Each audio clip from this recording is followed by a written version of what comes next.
Hello everyone, welcome back to my channel Garuda Skrimo dengan gua Josi Laban di sini di channel opini bolanya orang awam langsung dari Perth, Western Australia. So, ya teman-teman, memang kita akhir-akhir ini dikejutkan dengan berbagai berita atau kabar update-update terbaru di dunia sepak bola Indonesia, terutama menyangkut pemain-pemain timnas kita yang dinaturalisasi ya. Nah, kita bisa melihat bagaimana Sandy Walsh tiba-tiba berujung ke Liga Thailand. Tapi bagi saya mungkin ini jauh lebih baik buat Sandy sehingga dia juga bisa bermain lebih reguler ya. Kemudian yang terbaru berikutnya mengikuti Tom Haye. Tom Haye ke Persib Bandung seperti yang sudah saya bahas di video saya sebelumnya, dan Eliano Reinders resmi menyusul juga ke Persib Bandung ya. Ini suatu yang mengejutkan juga karena usia Eliano masih 24 tahun, dan kita kemudian bisa melihat lagi kabar angin kencang yang berembus bahwa Asnawi Mangku Alam dan Joey Pelupesi akan segera menyusul ke Persib Bandung. Ada apa? Ada apa dengan pemain naturalisasi ini? Ada apa dengan Persib Bandung? Nah, ketika saya melihat bagaimana Eliano Reinders yang masih dalam masa prime-nya di Eropa memilih ya dan menjadi bagian dari kepingan penting saya pikir di Pek Zwolle. Kemudian saya melihat juga kabar yang berhembus Asnawi Mangku Alam, kemudian juga Joey Pelupesi. Saya akhirnya mengerti.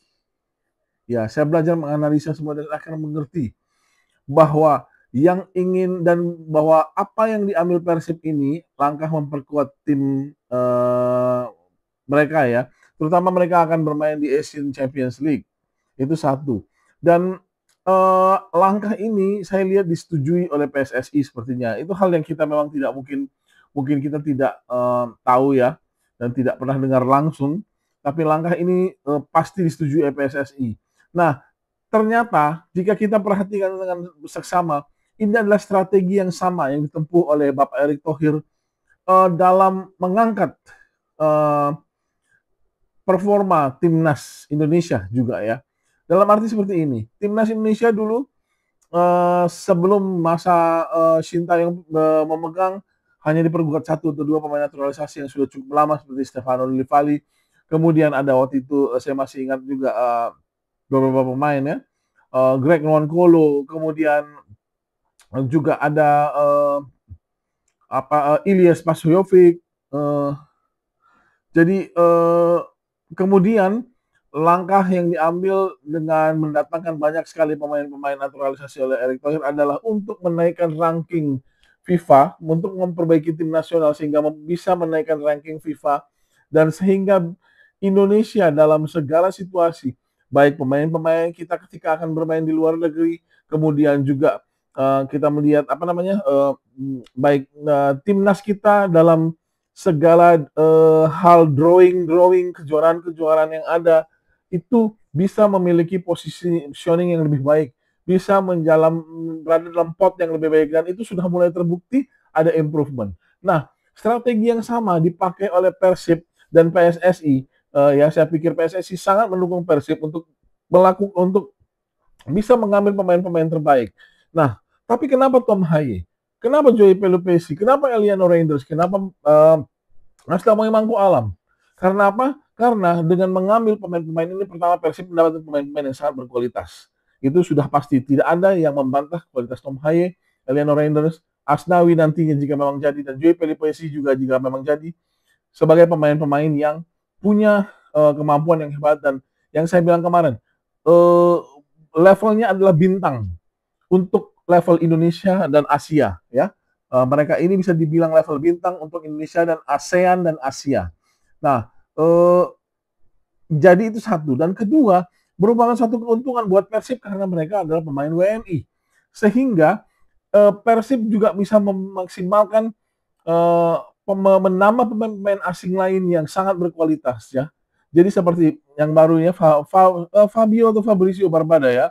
Itu juga pemain yang Ini sebelumnya di Persib sudah ada juga Sadil Ramdhani, sehingga di sektor kanan ini nanti akan gemuk jika memang Asnawi jadi bergabung. Ada Asnawi, ada Elian Reynolds, ada Sadil Ramdhani, ya, dan itu memperkuat lini tengah Persib pun, sehingga tambahan jika Joey Pelipesi dan Tom Haye bergabung, ada Mark Klok di situ, ini pun terlihat menjadi sebuah timnas mini untuk lapangan tengah ini. Jadi sebenarnya ini strategi yang sama yang dipakai oleh timnas sekarang diterapkan dalam level klub. Kenapa? Karena Persib akan bermain di ACL, ya, di Asian Champions League, dan selama ini wakil-wakil kita tidak pernah bisa berbicara banyak di Asian Champions League. Butuh kenapa kita harus berbicara banyak? Karena dengan seperti itu ada koefisien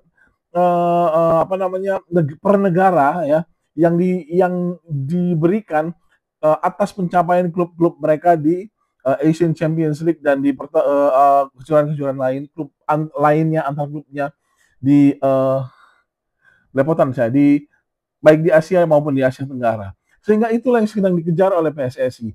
Sehingga apa? Kemudian bisa berimpact dengan naiknya peringkat liga kita, peringkat BRI Super League. Dengan program seperti inilah tujuannya. Ketika kita mendapat koefisien lebih baik, wakil-wakil kita lebih banyak bisa berpartisipasi, tim-tim klub-klub kita lebih banyak bisa bertemu dengan klub-klub mungkin dari Jazirah Arab, ya, yang jauh lebih berkualitas.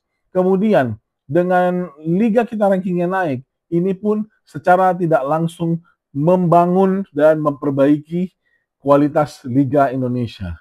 Jadi memang strateginya sedikit di luar yang kita perkirakan. Kita berharap ada pembinaan yang baik, sistem yang jauh lebih baik. Tapi kenyataannya memang itu mungkin masih sangat sulit untuk dilakukan saat ini. Sehingga cara-cara seperti inilah, ya, akselerasi sementara yang dipakai untuk bisa meningkatkan kualitas tim-tim berasal dari Liga 1. Dan itu yang diterapkan saat ini oleh Persib. Jangan kaget jika nanti akan menyusul lagi beberapa pemain-pemain dan mungkin pelatih-pelatih dari Belanda seperti Bali United sekarang sudah dengan Ronnie Johnson. Kemudian ada beberapa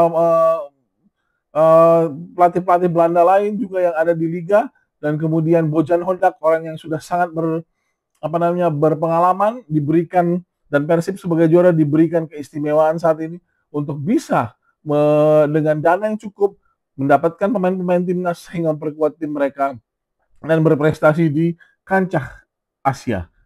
Jadi akhirnya saya mengerti kenapa. Itulah yang saya ingin share dengan teman-teman, dan mudah-mudahan semua teman-teman bisa memberikan pendapatnya di bawah sini, sebuah diskusi, sebuah